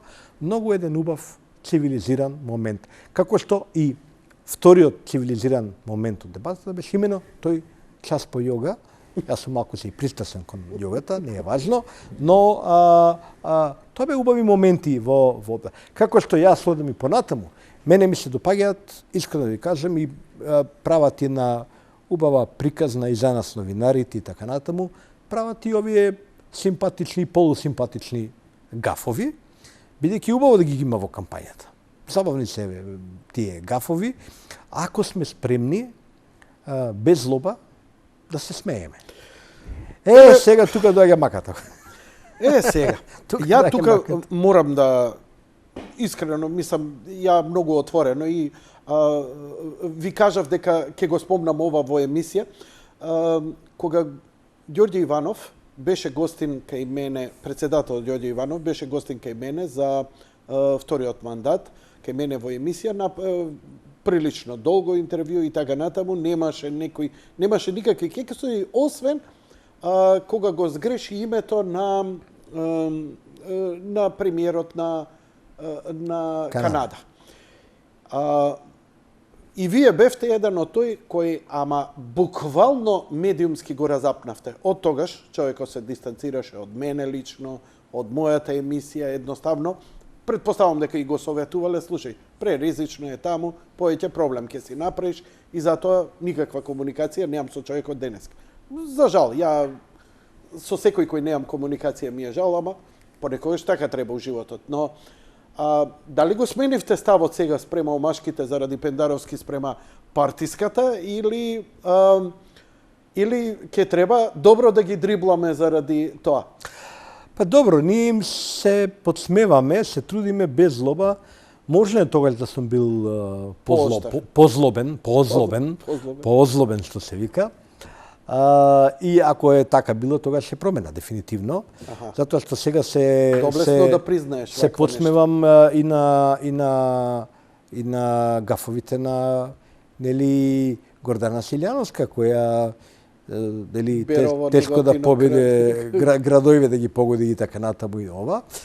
Меѓутоа, што знам како да ви кажам, мене сето тоа ми изгледа вака симпатично, ми се забавни делови од кампања. Дури се обидов, направив еден прекршок, да бидем еве сега до крај отворен, кон Пендаровски, бидејќи излековме од контекст една изјава на негова дека полицајците не го казнувале. Ја не ја разбрав искрено да ви кажам, ја ја разбрав подоцна. Не разбрав што сакаше да каже. Сакаше да каже и кажал. И не навлегував. И кажал, ама малку кажал подалеку од тоа што требал да каже. Подалеку од поентата. Пред време, мислам, во 7-8 реченици го кажал тоа, дека сите треба бидат еднакви пред законот, еве мене не ме запираат и тоа не е добро. Тоа е поентата на целата на целиот тој гаф. А не дека се фали дека него запираат. Ја после шегував со него, викам каде бе брзо возењето на југото, тоа не може да дигне над 80 и така натаму. Лаже Пендаровски, не може да вози брзо и така натаму. Правев шеги, нели? Не, мислам, наивни шеги, не злобни, но ги излековме од контекстот и кога се видовме во една прилика кратко, сега човекот е многу зафатен, нема време да се гледаме и нема потреба, нели? Се разбравме околу контекстот и ја го прашав, добро, спичфрајтерот треба да знае дека кога ќе кажеш мене ме запре и со следната реченица треба биде, тоа не е добро, тоа не е, закон треба важи еднакво за сите. Веднаш треба да кажеш, бидејќи знаете какви се телевизиите, се тоа вади сече, нешто се парче, некој со намера, некој со зла намера и така натаму. И после разбрав дека таму нема спичфрајтер и така натаму, и веројатно другата страна ништо нема спичфрајтери, сами седат луѓето пишат. Тоа е дел на и на можеби недоволно добро организирана кампања. Значи имаше кај мене да речем извесен прекршок, ама има и кај него грешка. Затоа што треба да знае како ќе си ги каже. Знаете како се, луѓето не може да размислуваат толку многу за контекстите. Кажете ми вашите прогнози, како ви изгледаат? Дали сте изненадени прво од овие анализи и анкети кои покажуваат дека разликата не е голема помеѓу главните кандидати Силјановски и Пендаровски, а предпоставам дека Река, ако не помине во вториот круг, дека ќе ги даде гласовите на Пендаровски? Не сум изненаден, се разбира, и никогаш не сум бил... Знаете како е? Имаме едно искуство од изборите во Македонија веќе добри 30 години и знаеме нешто имаме научено. Значи, има едно ВМРО има едно стабилно гласачко тело, што е да се случува турбуленции, СДСМ има едно стабилно гласачко тело, што е да се случува вакви, такви падови, така натаму. Значи, ја не се сеќавам ВМРО да било на избори, може би 2002 година, тие избори кога победува Бранко за председател, со над 500.000 гласови, нели? Не знам тогаш колку има ВМРО, статистичен кандидат на ВМРО, кој беше Кедев, новото лице Кедев, нели? Секам сега. Не знам неговиот скор, но во принцип ВМРО не паѓа под 30.000 гласови и тоа е факт.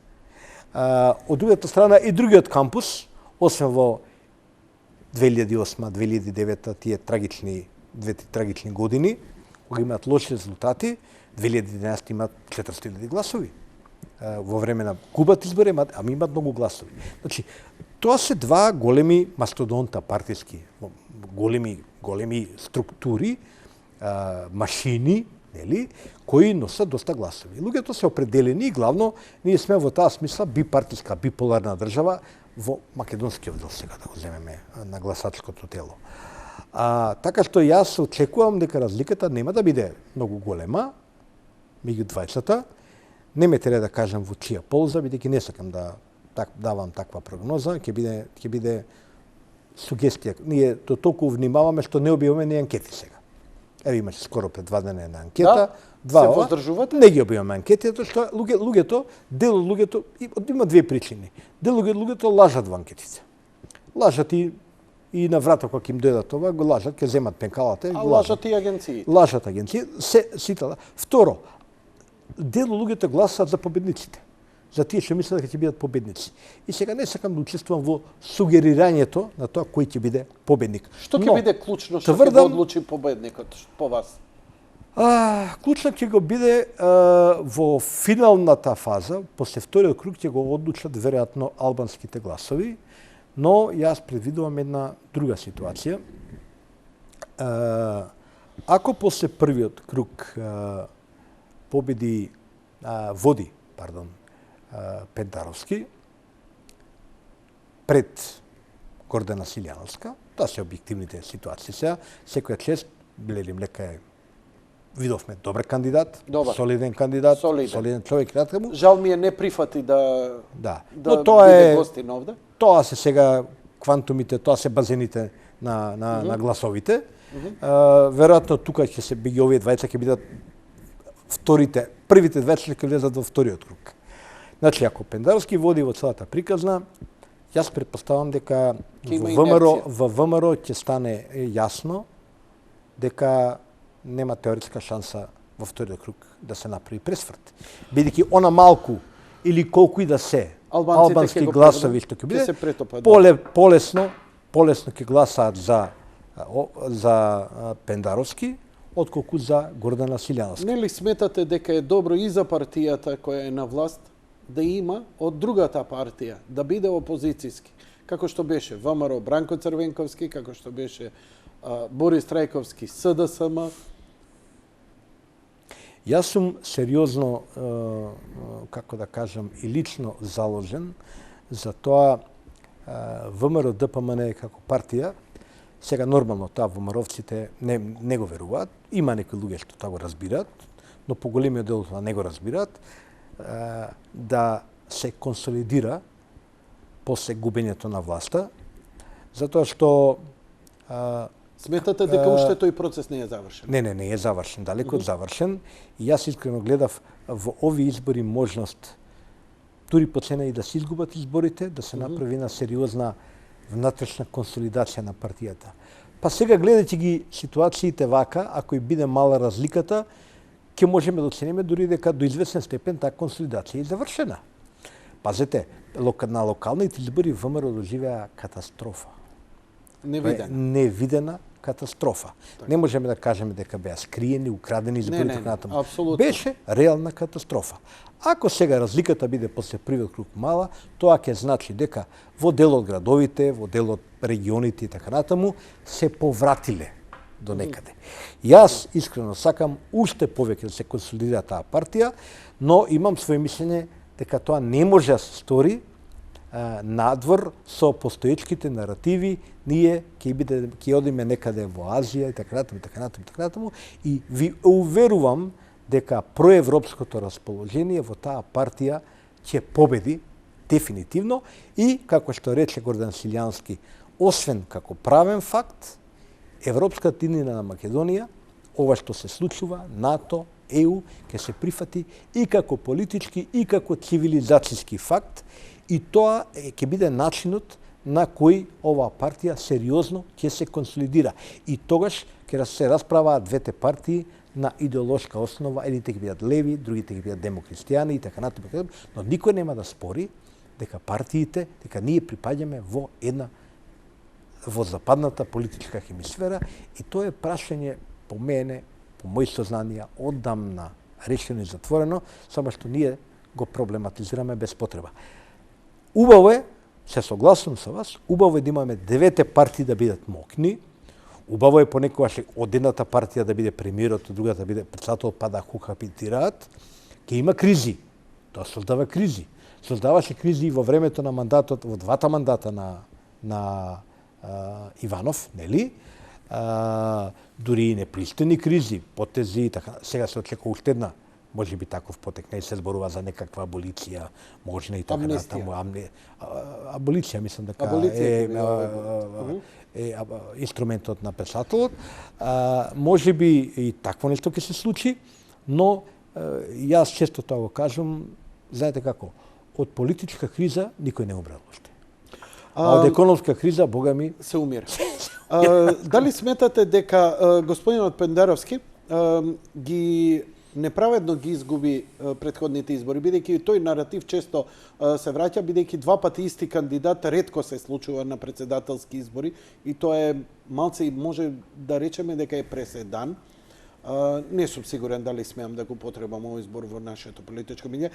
Значи, Пендаровски беше против кандидат на Иванов, изгуби, и се идеше со тоа дека неправедно ги изгубил тие избори. Ваше мислење, дали неправедно ги изгуби тогаш? Тогаш беа, нели, ако се каже, споени председателските и парламентарните избори заедно, ако не се лажам. Изборите во 2013 локалните, изборите во 2014 година парламентарни председателски, јас ги нареков и ти беа изборни кланици. И буквално беа изборни кланици. Не да имаше нерегуларности, туку тие пред очи ги гледавме. И подоцна ги слушавме и во бомбите што ги спомнавме подоцна. Од човечињата влечени за уши да гласат, од ова, од мала преспан носени, од празни станови, цели насилби да ги нема. Ако, значи, на улица Народен фронт, кај што е, нели, капиштет од левата страна, на цела десна страна, нема згради. Таму по списокот има згради, има гласачи и така натаму.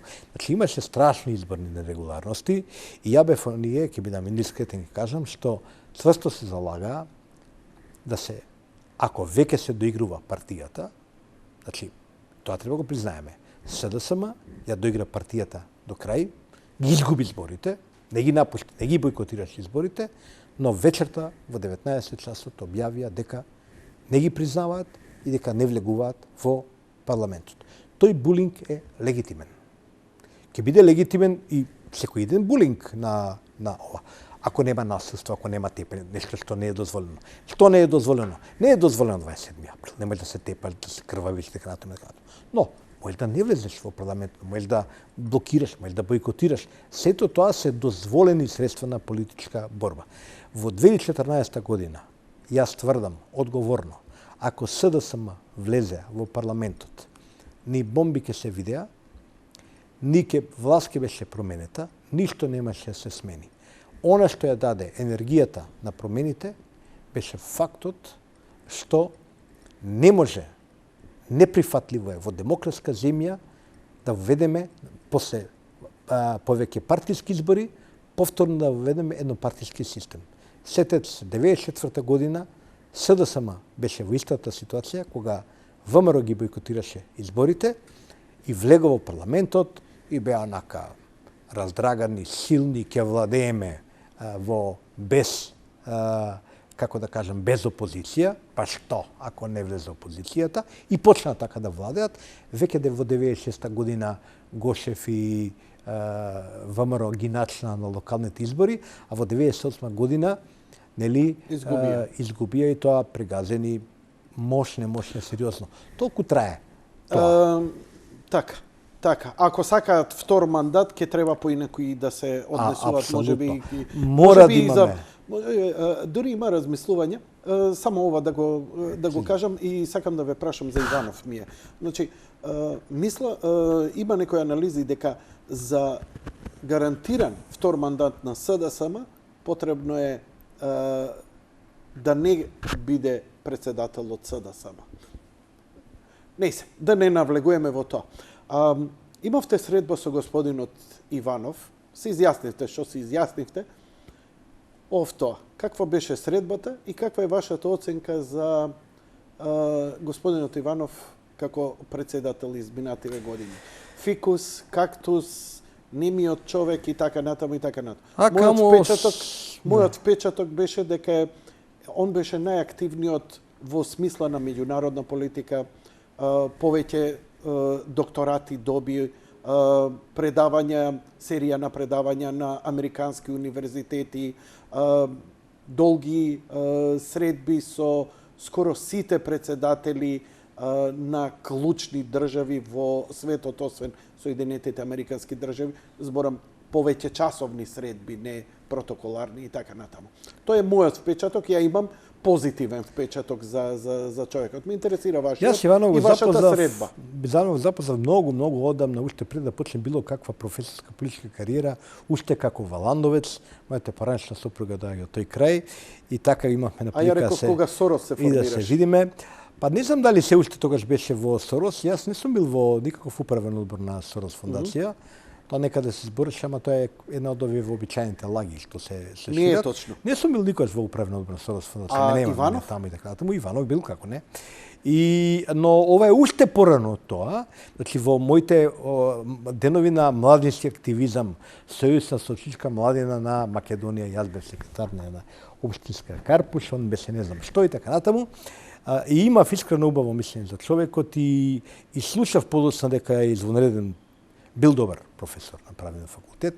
Јас го немам затекнато, порано завршив тој горе-долу и генерацијски, може да сме блиски тука некаде. Но слушав од студенти дека бил одличен професор и затоа моето беше разочарување прилично големо кога тој не го оправда моето очекување како председател. Камо среќа да беше кактус, нели? Силјанска вели, ја би сакала да бидам кактус, нели? Пендаровска вели, ја би сакал да бидам камшикар. Камшикар да, кактус да, тоа е добро решение.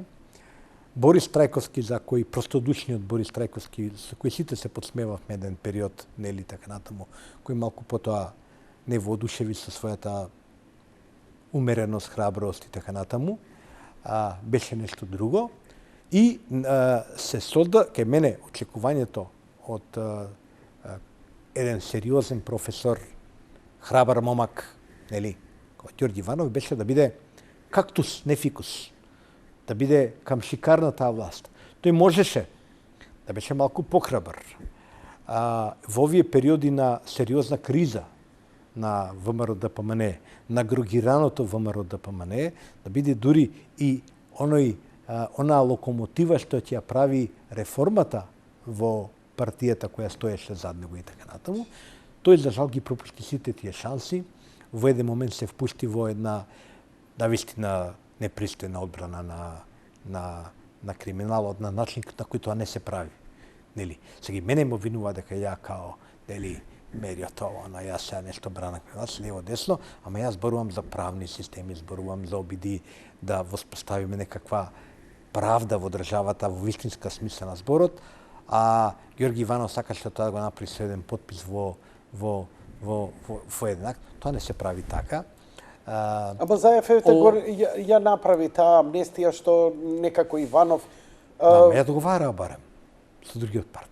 Таа беше договорена, нели? А тука ја правите вие вашата дистинкција. Тие па е некаква дистинкција во крајна линија. Пак речеме, ајде ќе ја забушиме таа амнестија ако тоа води кон нешто добро и во крајна линија поведе кон нешто добро, па се не беа баш сите. Кога се сретнавте, што разговаравте со него? Сите луѓе. Тогаш разговаравме, една од темите беше, сеќавате, тогаш беше нападнат, барав да прво да интервенира со својот капацитет и да го ослободи Кежаровски, кој тогаш беше во затвор. Тоа беше првата ова.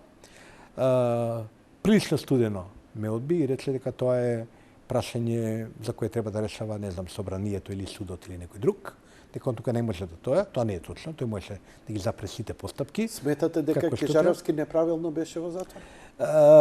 Сметам дека Кежаровски на име на заштитен сведок. Сметам дека Кежаровски имаше во неговата постапка наивна постапка имаше неправилност, но за Македонија беше голема срамота, што имаше новинар и секојаш ќе биде срамота кој ќе има затворен, притворен новинар, освен ако не сторил напишано некое тешко, сериозно кривично дело. Тоа беше аргументот кој настапи пред Иванов. Реков, председател сте, вие можете да го направите, бев одбиен. И втората работа што го замолив, тогаш беше нападнат штабот на ЛГБТ заедницата во старата чаршија, во една кафана, веќе заборавам како се викаше кафаната, нели? И навистина тоа беше еден многу грд настан. Јас му предложив како знак на негова поддршка на тие луѓе, на тие жртви на тој напад, ама имаше и повредени луѓе така натаму, просто утреента јас и он или сам ако сака, или со некој пријател или било кој, ма јас се понудив, да отидеме, да испиеме едно кафе во таа иста кафана, да покажеме дека нема ништо страшно. За жал и за таа работа ме одби и што знам, немав куќе да му однесам на подарок, нели? Во тоа време, сега имам куќе, ја можам да му однесам ако да се имам. Имам алјаски маламут од Владе Милчин подарок. Имаме го најде Милчин, го најде тој што го загуби неговиот, што го бараше преку. Да, го најде. Го најде, имаше така среќна околност. И велам убаво не бев понавам да не ми излезеш од кадар. Не бев иако сме на крај. Не бев непријатно пречекан, морам да кажам, од председателот. Иако подоцна се изнервира некои луѓе што воопшто ме пречекал, што ме примил, зашто да не ме прими, што е страшно тоа. И други примал, и мене ќе ме прими така натаму, но и тогаш очекував малку повеќе. Значи просто очекував од Ѓорги Иванов да се охрабри, сепак сте председател. Знаете, колку да беше еве Киро Глигоров го земе како пример, Борис Тајковски го земе како пример. Имаше моменти, не може да каже дека Борис Тајковски беше совршен аналитичар, совршен политички лелет, ама имаше одредени моменти кога знаеше да тресне по маса, кога знаеше да исправи некои грешки. Јас сум сведок. Па и Љупчо Ѓоргиевски да се откаже од него. Така е. Значи, јас сум малку инсайдер приказано околу Борис Тајковски и можам да ви кажам, малку сум од страна, ама сум гледал некакви такви слични сцени, кај што ќе ви кажам како треба да изгледа. Јас се надевам дека едниот председател така ќе изгледа, нели? Кој ќе рече, не може ова вака. Ова не може вака, ова може вака, затоа што ќе му се почитува гласот. Не може да не почитуваш глас на некој за кој ќе гласат. Мислите дека Пендаровски ќе може така да не биде толку партиски врзан како што Гордана Силјановска сега остава впечаток дека она бидејќи беше и дел од професорскиот форум и сега она малку тешко дека ќе ја налепите на лепницата дека е националист и ВМРО, ама Стево Пендаровски тоа како е добро позициониран па како СДСМ. Не дека е тоа мана, ама дали ќе може да излезе од тие рамки за да не биде еве како што викате. Да не заборавиме, Стево Пендаровски беше во шефот на кабинетот на Глигоров, па во кабинетот на Глигоров, не знам дали беше шеф, не беше шеф. Беше во кабинетот на Борис Трајковски. Така, и доста обвинувани контроверзи за тоа. Да, има и некакво искуство. ВМРО-ско, значи мало педигре, ако одиме до тамера. Знаете што ќе им создаде такова кај двајцата председатели. Тој фактот дека на пример треба да гласаат цензусот е од 1,8-30% е колку да излезат на изборите, колку е тоа, 700 и кусури илјади гласови, и сега вие ќе освоите, ќе стане председател со 400-500 илјади гласови. 400-500 илјади гласови да освоите, тоа е огромна работа. И ние, знаете како велевме за Мицкоски? Тој ќе биде поточкото на Груевски на Будимпештанецки од резидент сега Груевски. Може би, ама знаете како се разбудувате на Сабајле и велите, јас сум лидер на партијата. И се разбуди кој да е, ке се разбуди на Сабајле, чека, јас сум председател. Јас треба да искористам својата.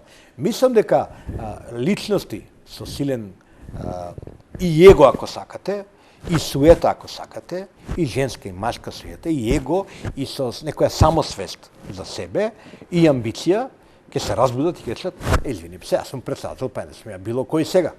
Ако на крајот на иштото, кога ќе не бидам председател, ми следува исто што му следува на Бранко Црвенковски.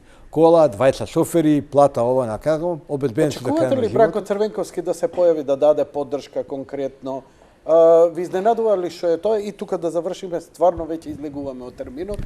120 минути, господин Геровски. Не очекувам да Бранко Црвенковски се ангажира во сата приказна, затоа што мислам дека Бранко Црвенковски има еден сериозен, джентлменски, не можам да кажам договор, туку однос кон лидерот Зоран Заев, дека не треба да му пречи со својата појава.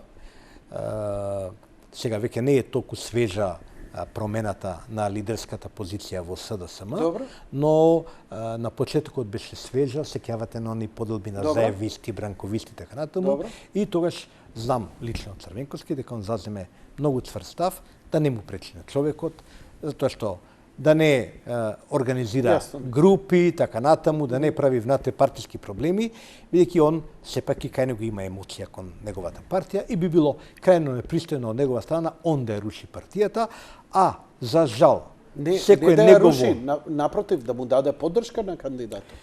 Секој негово појавување во јавноста, верувајте, се доживува како на некој начин бранковизам или заевизам. Јас тоа истото го имам искусено. И може да биде злоупотребено во едно време јас бев као бранковист, па после бев заевист. Знаете, само доволно е кафе да испиете со човекот, утре сте бранковист. Па се утре кога ќе кажете нешто зошто не го викнале на прослава на роден ден на партија, па како сте што бранковист. и вашиве зошто сте вие дојдени или и сега човекот зошто како вие сте размислува, дошле кај мене. што да им правам проблеми, сами нека терат работа. Господине Геровски, ја многу ви благодарам на љубезноста што се озвавте на поканата и за тоа што се потрудивте 120 минути да ги кажете вашите размислувања. Ќе го терам дека не се сложувам со многу прашања по вас, но ќе направам се вие слободно да го искажете вашето мислење и да продолжиме да се сретнуваме и да разговараме, можеби и да се охрабрат и други, да се охрабрат кои ги повикавте, па ете. Така е Волтеровски и јас, како ме поканите, пак ќе дојдам. Благодарам. Ќе го спуштам нивото, нели? Или вие ќе одигнете вашето, како што викате вие мои критичари, така ми е гајле за нивото, не е поента нивото, ние сме професионалци, новинари сме, ова ни е работа што го работиме и убаво е кога се разговара со луѓе кои мислат различно од вас, бидејќи се додека доволно долго разговараме, има шанса да се разбереме и да говориме, инаку нема да говориме. Благодарам уште еднаш. Почитувани гледачи, тоа беше се за вечерва. Благодарам за вашето внимание. Лека ноќ и пријатно.